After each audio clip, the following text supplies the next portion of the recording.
যে সকল ধর্মের সেই মোল্লারা নামাজ টাকার বিনিময়ে পড়ায়, তাদের পিছনে আমরা নামাজ পড়ি না। কারণ হলো সূরা ইয়াসিনের 21 নম্বর আয়াত আল্লাহ বলেছেন, তোমরা তাহাদের অনুসরণ করো যারা তোমাদের নিকট কোনো বিনিময় প্রত্যাশা করে না এবং হেদায়েত প্রাপ্ত। যাদের পিছনে আমরা নামাজ পড়তে যাব, তারা যদি বেতনভুক্ত কর্মচারী হন, তারা বেতনের জন্য নামাজ পড়ান, বেতনের জন্য ইসলামের কথা বলেন, ধর্মের কথা বলেন, তাদেরকে তো আমরা অনুসরণ করতে পারি। তাবিউ মান লা ইয়াসআলুকুম আজরান ওয়া হুম মুহতাদুন।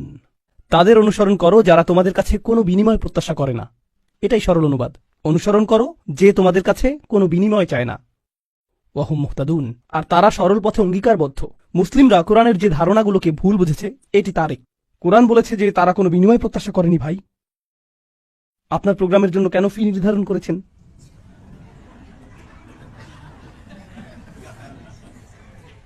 না না, এটা জানার বিষয়। কোরআন আরো বলছে, ইয়াশতারুনা বিআয়াতিল্লাহি সামানান কলিলান, তারা আল্লাহর আয়াত বিক্রি করে সামান্য মূল্যের জন্য। নিজের জন্য আপনার লজ্জিত হওয়া উচিত। আল্লাহর আয়াত বিক্রি করা গোটা কোরআনের সবচেয়ে ভুল বোঝা ধারণাগুলোর একটি। বিষয়টা খুলে বলছি। রাসূল সাল্লাল্লাহু আলাইহি ওয়াসাল্লাম মুসাব ইবনে উমাইরকে মদিনায় প্রেরণ করেছিলেন। জানেন আপনারা?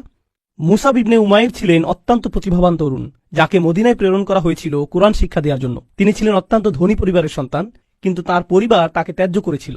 এরপর তার পরিধানের বস্ত্রও ছিল না। বদরের যুদ্ধে তিনি শহীদ হলেন। কাফনের কাপড় দিয়ে যখন তার পা আবৃত করা হলো, মাথা উন্মুক্ত হয়ে গেল। আবার যখন মাথা আবৃত করার চেষ্টা করা হলো, পা উন্মুক্ত হয়ে গেল। রাসূল সাল্লাল্লাহু আলাইহি ওয়াসাল্লাম তাকে মদিনায় প্রেরণ করলেন কি শিক্ষা দেওয়ার জন্য?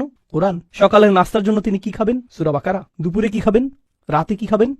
রাসূল সাল্লাল্লাহু আলাইহি ওয়াসাল্লাম তার জন্য বেতনের ব্যবস্থা করেছিলেন, যাতে তিনি তার কাজ করতে পারেন। কোরআন শিক্ষাদানের জন্য তাকে অর্থ প্রদান করা হয়েছিল।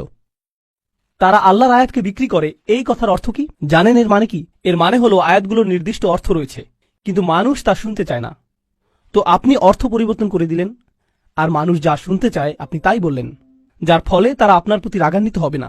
আপনি মানুষকে এমন জবাব প্রদান করেন যা শুনে তারা ভালো বোধ করবে, আর তারা যা শুনতে ভালো বোধ করবে না সেগুলো আপনি এড়িয়ে গেলেন। এভাবেই তারা আপনাকে পছন্দ করতে থাকে, আর আপনি নিজের জনপ্রিয়তা ধরে রাখেন। এটাই সামান্য মূল্যে আয়াত বিক্রি করা।